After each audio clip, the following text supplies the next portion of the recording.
آیت پاک ہم نے تلاوت کی ہے یہ سورہ حجرات کی پہلی آیت ہے۔ یہ سورہ جو ہے یہ مدینہ شریف میں نازل ہوئی اور اس سورت میں 2 رکوع، 18 آیتیں، 343 کلمے اور 1476 حرف ہیں۔ تو یہ سورہ مدینے میں نازل ہوئی ہے، اور سبب کیا ہے، وجہ کیا ہے؟ اس سورہ کا شان نزول یہ ہے کہ اس وقت کچھ لوگ اس طرح کرتے تھے کہ حضور سے پہلے ہی کسی کام کو انجام دے دیا کرتے تھے۔ جیسے عید الاضحیٰ کا دن تھا، کچھ لوگوں نے حضور سے پہلے ہی قربانی کر لی، ابھی حضور نے قربانی نہیں فرمائی تھی اور کچھ لوگوں نے حضور سے پہلے ہی قربانی کر لی۔ پیارے اسلامی بھائیوں، غور کرنے کا مقام یہ ہے، قربانی اللہ کی رضا کے لیے، کوئی ناجائز عمل تو نہیں، نیک عمل ہے۔ اللہ کی راہ میں قربانی کی جا رہی ہو تو بڑا نیک عمل ہے، لیکن سوچنے اور سمجھنے کی بات یہ ہے، آپ ذرا غور کریں کہ اس نیک عمل کو بھی جو اللہ ہی کے لیے ہو، پروردگار عالم اس نیک عمل کو بھی پسند نہیں فرماتا کہ اگر نبی کے عمل سے اس نیک عمل میں پہل ہو، یا نبی کی محبت میں نہ ہو، یا نبی کے ادب کے خلاف ہو، ایسے عمل کو بھی اللہ پسند نہیں فرماتا۔ اللہ کی پسند یہ ہے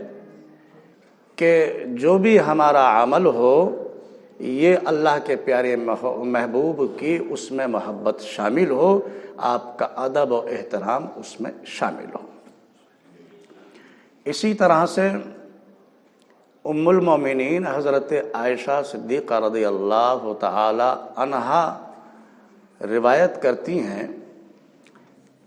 کہ رمضان المبارک کا مہینہ، یعنی ابھی حضور نے روزے رکھنے شروع نہیں کیے ہیں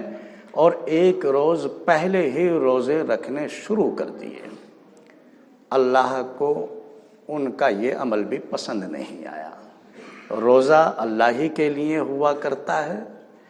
ذرا سوچیں، لیکن اللہ کو پھر بھی وہ عمل قبول نہیں ہے، پسند نہیں ہے، چونکہ اس میں اس کے محبوب کی خلاف ورزی ہو رہی ہے۔ اس لیے اللہ نے ان آیتوں کو نازل فرمایا، یا ایھا الذین آمنوا لا تقدموا بین ید اللہ ورسولہ،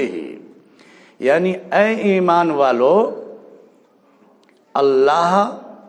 اور رسول سے آگے نہ بڑھو۔ آگے بڑھنا کوئی دوڑ لگاتے وقت یا زمین پر چلتے وقت یہ دوڑ لگانا مقصود نہیں، بلکہ مقصد یہ ہے کہ میرے محبوب کے کسی بھی قول اور فعل کے معاملے میں آپ کے قول سے پہلے، آپ کے فعل سے پہلے کسی معاملے میں بھی آگے مت بڑھو میرے محبوب سے۔ یہ میرے محبوب سے، میرے رسول سے آگے بڑھنا تمہارا ایسا ہے جیسے تم اللہ سے آگے بڑھ رہے ہو۔ تو اس لیے حکم دیا گیا کہ اے ایمان والو، اللہ اور رسول سے آگے نہ بڑھو۔ واتقوا اللہ ان اللہ سمیع علیم، اللہ خوب سنتا ہے اور جانتا ہے۔ پھر آگے کی آیتیں نازل ہوئیں، یہ اس موقع پر نازل ہوئیں چونکہ قرآن ایک دم نازل نہیں ہوا،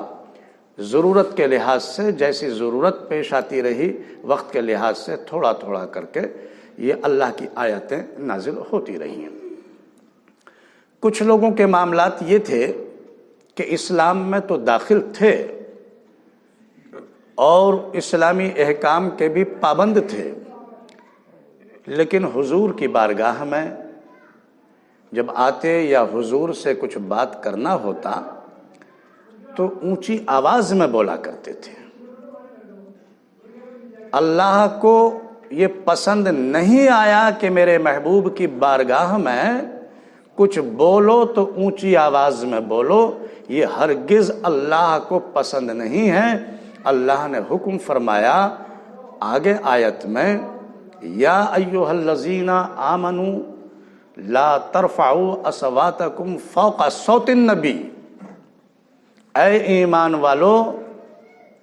ہرگز ہرگز آواز اونچی مت کرو نبی کی آواز سے۔ یعنی مطلب یہ ہے کہ جب حضور کی بارگاہ میں کچھ عرض کرو تو ادب و احترام کے ساتھ، اور اونچی آواز نہ ہو، آواز میں ادب ہو، احترام ہو اور ہلکی آواز ہو۔ جب یہ آیت نازل ہوئی تو نہ جانے کتنے صحابہ تھے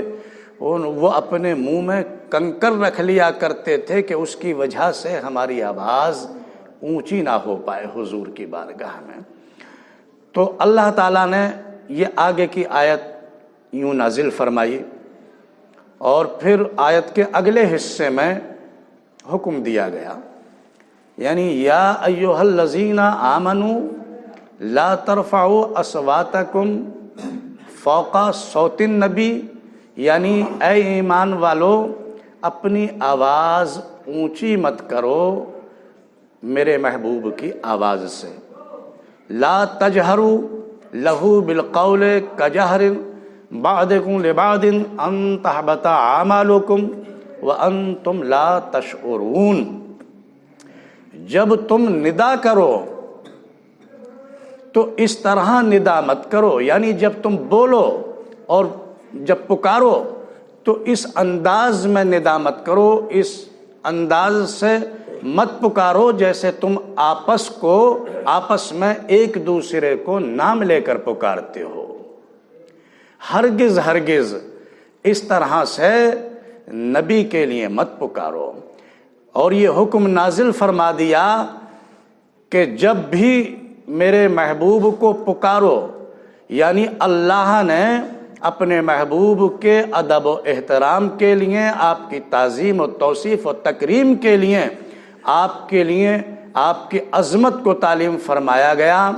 کہ تم اس طرح سے مت پکارو۔ جب نبی سے کچھ بولو تو ایسے نہ بولو کہ جیسے تم آپس میں بولتے ہو نام لے لے کر کے، بلکہ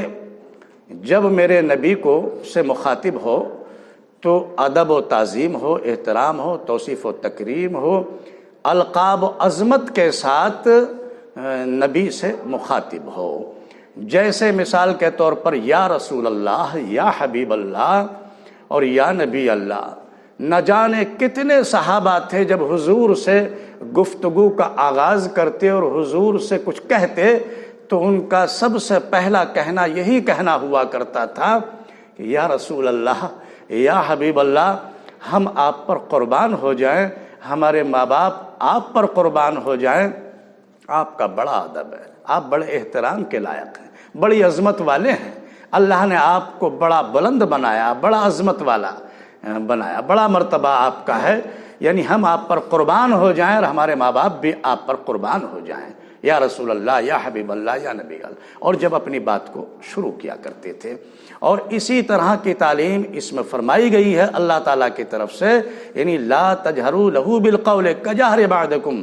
لبعض ان تحبط اعمالکم وانتم لا تشعرون، یعنی جب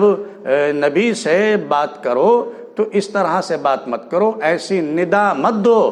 آواز مت نکالو جیسے تم آپس میں ایک دوسرے کو پکارتے ہو، بلکہ القاب و ادب و احترام کے ساتھ، عظمت کے ساتھ، اچھے القاب کے ساتھ پکارو۔ اور پھر اسی میں یہ تاکید بھی کی گئی،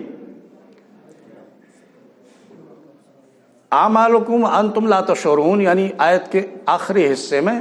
کہ ایسا نہ ہو کہ تمہارے اعمال یہ سب ضائع ہو جائیں، تمہاری نیکیاں سب ختم ہو جائیں اور تمہیں پتہ بھی نہ چلے۔ اس لیے معلوم یہ ہوا کہ یہ نیکیاں، یہ ہمارے اعمال اس وقت قبول ہیں جن اعمال میں ہمارے نبی کی محبت شامل ہو، اللہ کے پیارے محبوب کا ادب و احترام شامل ہو، تو اللہ کے یہاں یہ اعمال ہمارے قبول ہیں اور اللہ کو یہ پسند ہیں۔ جس عمل میں ہمارے نبی کی محبت شامل نہ ہو، جس عمل میں ہمارے نبی کا ادب و احترام نہ ہو، تو ایسا عمل اللہ کے لیے قبول نہیں ہے، ہرگز اللہ تعالیٰ ایسے عمل کو پسند نہیں فرماتا۔ پیارے اسلامی بھائیوں، اسی لیے نبی کی محبت کو، نبی کے ادب و احترام کو ایمان کا حصہ قرار دیا گیا، اور یہ لازم قرار دیا گیا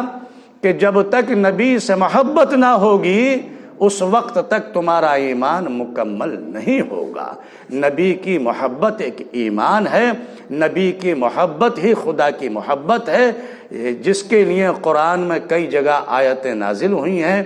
جیسے اطیعوا اللہ و اطیعوا الرسول، یعنی اللہ کی اطاعت کرو تو رسول کی اطاعت کرو، رسول کی اطاعت ہی خدا کی اطاعت ہے۔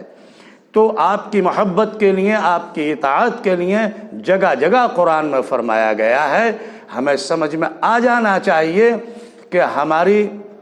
جو بھی محنتیں ہیں اور جو بھی اللہ کے لیے ہمارا عمل ہے، یا جو بھی ہم قدم آگے بڑھا رہے ہیں اللہ کی راہ کے لیے، اس میں نبی کی محبت شامل ہونا چاہیے، اللہ کو قبول ہے۔ اور ایسا عمل جس میں نبی کی محبت نہ ہو اللہ کے یہاں قبول نہیں ہے۔ وآخر دعوانا ان الحمد للہ رب العالمین۔